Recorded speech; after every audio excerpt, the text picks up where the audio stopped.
لوگو اپنے رب سے ڈرو جس نے تم کو ایک جان سے پیدا کیا اور اسی جان سے اس کا جوڑا بنایا اور ان دونوں سے بہت مرد و عورت دنیا میں پھیلا دیے۔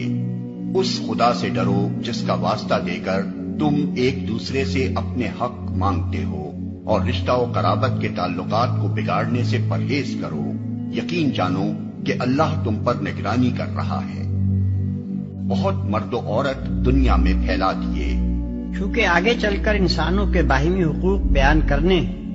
اور خصوصیت کے ساتھ خاندانی نظام کی بہتری و استواری کے لیے ضروری قوانین ارشاد فرمائے جانے والے ہیں،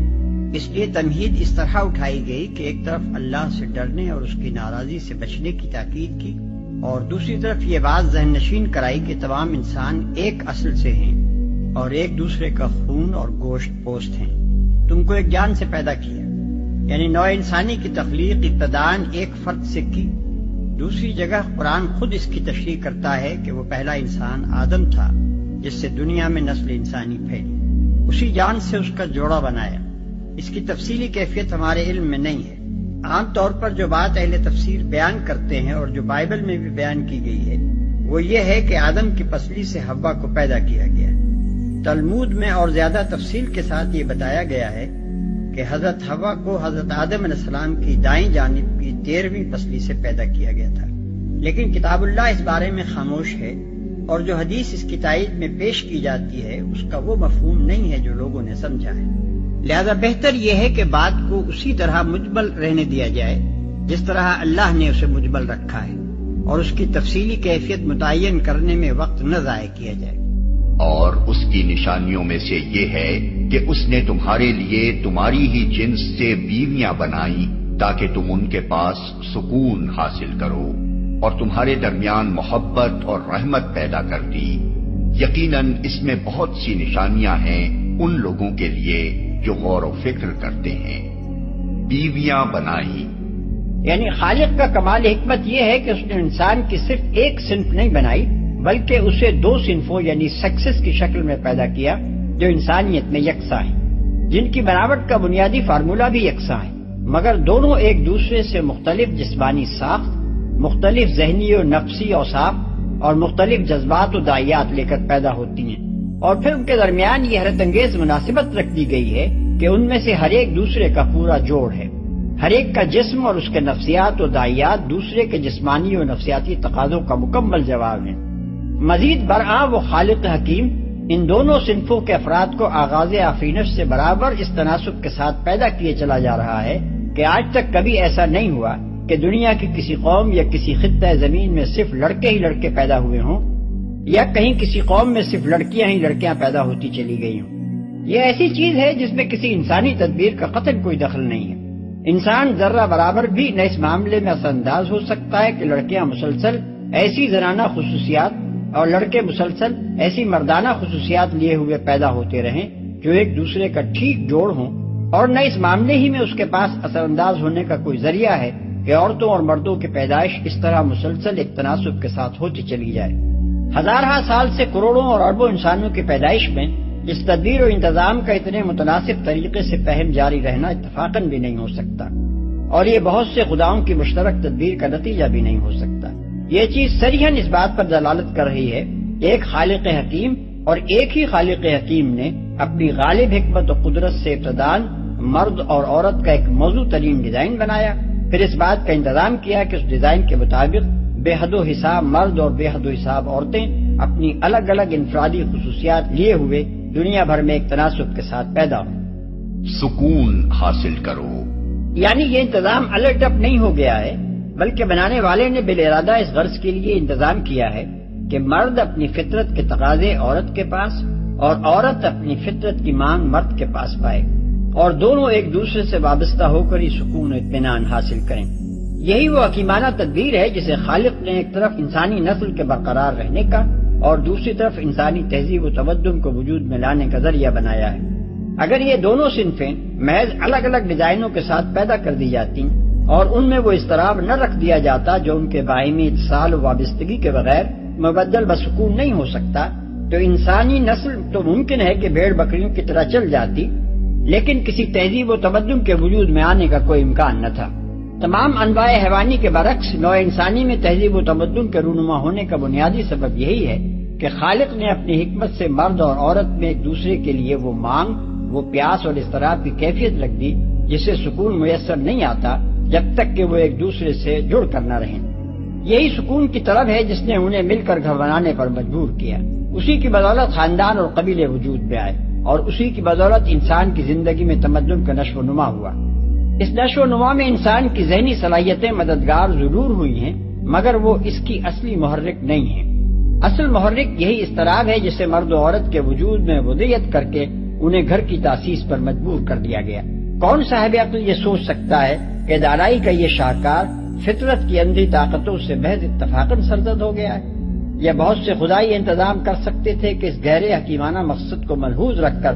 ہزارہا برس سے مسلسل بے شمار مردوں اور بے شمار عورتوں کو یہ خاص اضطراب لیے ہوئے پیدا کرتے چلے جائیں؟ یہ تو ایک حکیم اور ایک ہی حکیم کی حکمت کا سری نشان ہے جسے صرف عقل کے اندھے ہی دیکھنے سے انکار کر سکتے ہیں۔ محبت اور رحمت پیدا کرتی۔ محبت سے مراد یہاں جنسی محبت یعنی سیکشل لو ہے، جو مرد اور عورت کے اندر جذب و کشش کی ابتدائی محرک بنتی ہے اور پھر انہیں ایک دوسرے سے چسپاں کیے رکھتی ہے۔ اور رحمت سے مراد وہ روحانی تعلق ہے جو ازدواجی زندگی میں بتدریج ابھرتا ہے، جس کی بدولت وہ ایک دوسرے کے خیر خواہ، ہمدرد و غمخوار اور شریک رنج و راحت بن جاتے ہیں، یہاں تک کہ ایک وقت ایسا آتا ہے جب جنسی محبت پیچھے جا پڑتی ہے اور بڑھاپے میں یہ جیون ساتھی کچھ جوانی سے بھی بڑھ کر ایک دوسرے کے حق میں رحیم و شفیق ثابت ہوتے ہیں۔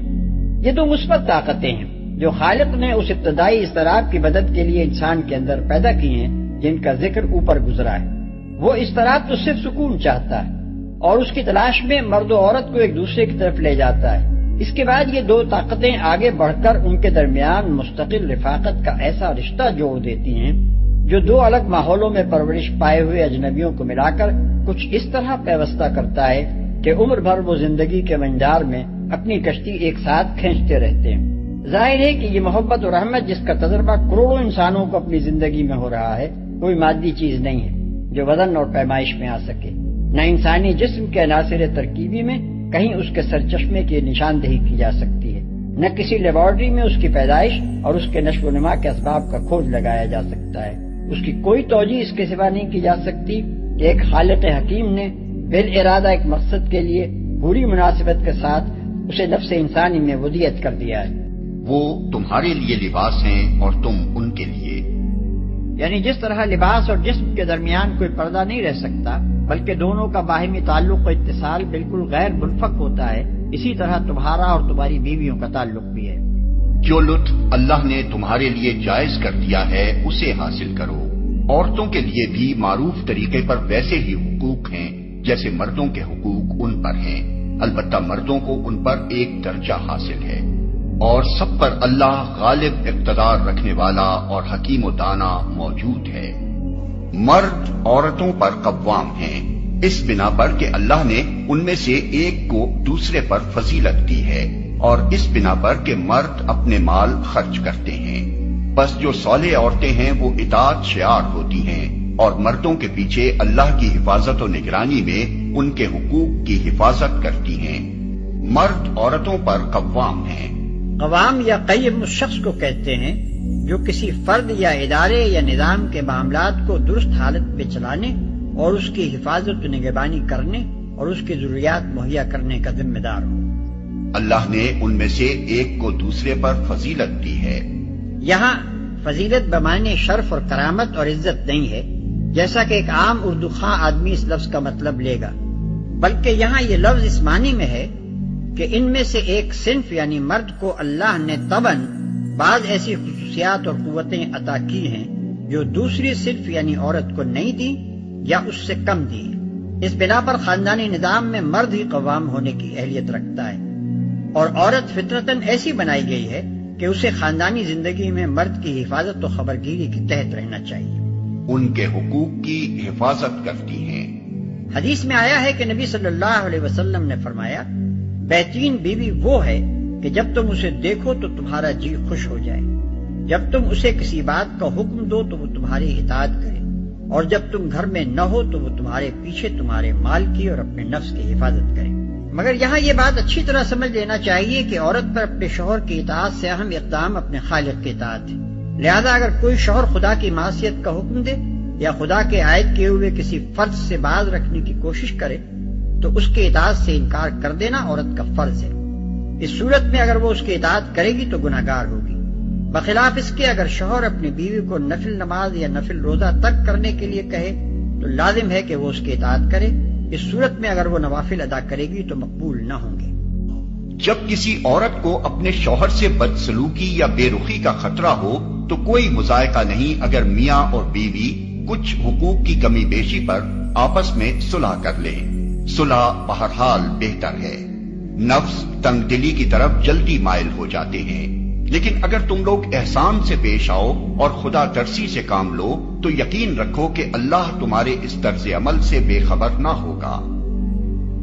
جب کسی عورت کو اپنے شوہر سے بدسلوکی یا بے رخی کا خطرہ ہو، یہاں سے اصل استفتاء کا جواب شروع ہوتا ہے. اس جواب کو سمجھنے کے لیے ضروری ہے کہ پہلے سوال کو اچھی طرح ذہن نشین کر لیا جائے. زمانہ جاہلیت میں ایک شخص غیر محدود تعداد تک بیویاں کرنے کے لیے آزاد تھا اور ان کثیر التعداد بیویوں کے لیے کچھ بھی حقوق مقرر نہ تھے. سورہ نساء کی ابتدائی آیات جب نازل ہوئیں تو اس آزادی پر دو قسم کی پابندیاں عائد ہو گئیں. ایک یہ کہ بیویوں کی تعداد زیادہ سے زیادہ 4 تک محدود کر دی گئی. دوسرے یہ کہ ایک سے زیادہ بیویاں رکھنے کے لیے عدل یعنی مساویانہ برتاؤ کو شرط قرار دیا گیا. اب یہ سوال پیدا ہوا کہ اگر کسی شخص کی بیوی بانجھ ہے یا دائب المرض ہے یا تعلق زن و شوق کے قابل نہیں رہی ہے اور شوہر دوسری بیوی بیاہ لاتا ہے تو کیا وہ مجبور ہے کہ دونوں کے ساتھ یکساں رغبت رکھے، یکساں محبت رکھے، جسمانی تعلق میں بھی یکسانی برتے؟ اور اگر وہ ایسا نہ کرے تو کیا عدل کی شرط کا تقاضا یہ ہے کہ وہ دوسری شادی کرنے کے لیے پہلی بیوی کو چھوڑ دے؟ نیز یہ کہ اگر پہلی بیوی خود جدا نہ ہونا چاہے تو کیا زوجین میں اس قسم کا معاملہ ہو سکتا ہے کہ جو بیوی غیر مرغوب ہو چکی ہے وہ اپنے بعض حقوق سے خود دستبردار ہو کر شوہر کو طلاق سے باز رہنے پر راضی کر لے؟ کیا ایسا کرنا عدل کی شرط کے خلاف تو نہ ہوگا؟ یہ سوالات ہیں جن کا جواب ان آیات میں دیا گیا ہے. صلح بہرحال بہتر ہے، یعنی طلاق و جدائی سے بہتر ہے کہ اس طرح باہمی مصالحت کر کے ایک عورت اسی شوہر کے ساتھ رہے جس کے ساتھ وہ عمر کا ایک حصہ گزار چکی ہے. نفس تنگ دلی کی طرف جلدی مائل ہو جاتے ہیں. عورت کی طرف سے تنگ دلی یہ ہے کہ وہ اپنے شوہر کے لیے بے رغبتی کے اسباب کو خود محسوس کرتی ہو اور پھر بھی وہ سلوک چاہے جو ایک مرغوب بیوی کے ساتھ ہی برتا جا سکتا ہے. مرد کی طرف سے تنگ دلی یہ ہے کہ جو عورت دل سے اتر جانے پر بھی اس کے ساتھ ہی رہنا چاہتی ہو اس کو وہ حد سے زیادہ دبانے کی کوشش کرے اور اس کے حقوق ناقابل برداشت حد تک ہٹا دینا چاہے. یقین رکھو کہ اللہ تمہارے اس طرز عمل سے بے خبر نہ ہوگا. یہاں پھر اللہ تعالیٰ نے مرد ہی کے جذبہ فیاضی سے اپیل کی ہے. جس طرح بالعموم ایسے معاملات میں اس کا قاعدہ ہے، اس نے مرد کو ترغیب دی ہے کہ وہ بے رغبتی کے باوجود اس عورت کے ساتھ احسان سے پیش آئے جو برسوں اس کی رفیق زندگی رہی ہے، اور اس خدا سے ڈرے جو اگر کسی انسان کی خامیوں کے سبب سے اپنی نظر التفات اس سے پھیر لے اور اس کے نصیب میں کمی کرنے پر اتر آئے تو پھر اس کا دنیا میں کہیں ٹھکانہ نہ رہے. اے لوگو جو ایمان لائے ہو، بچاؤ اپنے آپ کو اور اپنے اہل و عیال کو اس آگ سے جس کا ایندھن انسان اور پتھر ہوں گے، جس پر نہایت تند خو اور سخت گیر فرشتے مقرر ہوں گے جو کبھی اللہ کے حکم کی نافرمانی نہیں کرتے اور جو حکم بھی انہیں دیا جاتا ہے اسے بجا لاتے ہیں. انسان اور پتھر ہوں گے. یہ آیت بتاتی ہے کہ ایک شخص کی ذمہ داری صرف اپنی ذات ہی کو خدا کے عذاب سے بچانے کی کوشش تک محدود نہیں ہے، بلکہ اس کا کام یہ بھی ہے کہ نظام فطرت نے جس خاندان کی سربراہی کا بار اس پر ڈالا ہے اس کو بھی وہ اپنی حد استطاعت تک ایسی تعلیم و تربیت دے جس سے وہ خدا کے پسندیدہ انسان بنے. اور اگر وہ جہنم کی راہ پر جا رہے ہوں تو جہاں تک بھی اس کے بس میں ہو ان کو اس سے روکنے کی کوشش کرے. اس کو صرف یہی فکر نہیں ہونی چاہیے کہ اس کے بال بچے دنیا میں خوشحال ہوں، بلکہ اس سے بھی بڑھ کر اسے یہ فکر ہونی چاہیے کہ وہ آخرت میں جہنم کا ایندھن نہ بنے. بخاری میں حضرت عبداللہ بن عمر کی روایت ہے کہ رسول اللہ صلی اللہ علیہ وسلم نے فرمایا، تم میں سے ہر ایک راعی ہے، اور ہر ایک اپنی رعیت کے معاملے میں جواب دہ ہے۔ حکمراں رائی ہے اور وہ اپنی رعیت کے معاملے میں جواب دہ ہے۔ مرد اپنے گھر والوں کا رائی ہے اور وہ ان کے بارے میں جواب دہ ہے، اور عورت اپنے شوہر کے گھر اور بچوں کی رائی ہے اور وہ ان کے بارے میں جواب دہ ہے۔ جہنم کا ایندھن پتھر ہوں گے، اس سے مراد غالباً پتھر کا کوئلہ ہے۔ ابن مسعود، ابن عباس، مجاہد، امام محمد الباقر اور سدی کہتے ہیں کہ یہ گندھک کے پتھر ہوں گے، اسے بجا لاتے ہیں، یعنی ان کو جو سزا بھی کسی مجرم پر نافذ کرنے کا حکم دیا جائے گا اسے جوں کا توں نافذ کریں گے اور ذرا رحم نہ کھائیں گے۔ جو دعائیں مانگا کرتے ہیں کہ اے ہمارے رب، ہمیں اپنی بیویوں اور اپنی اولاد سے آنکھوں کی ٹھنڈک دے اور ہم کو پرہیزگاروں کا امام بنا۔ آنکھوں کی ٹھنڈک دے یعنی ان کو ایمان اور عمل صالح کی توفیق دے اور پاکیزہ اخلاق سے آراستہ کر، کیونکہ ایک مومن کو بیوی بچوں کے حسن و جمال اور عیش و آرام سے نہیں بلکہ ان کی نیک خصالی سے ٹھنڈک حاصل ہوتی ہے۔ اس کے لیے اس سے بڑھ کر کوئی چیز تکلیف دہ نہیں ہو سکتی کہ جو دنیا میں اس کو سب سے زیادہ پیارے ہیں انہیں دوزخ کا ایندھن بننے کے لیے تیار ہوتے دیکھے۔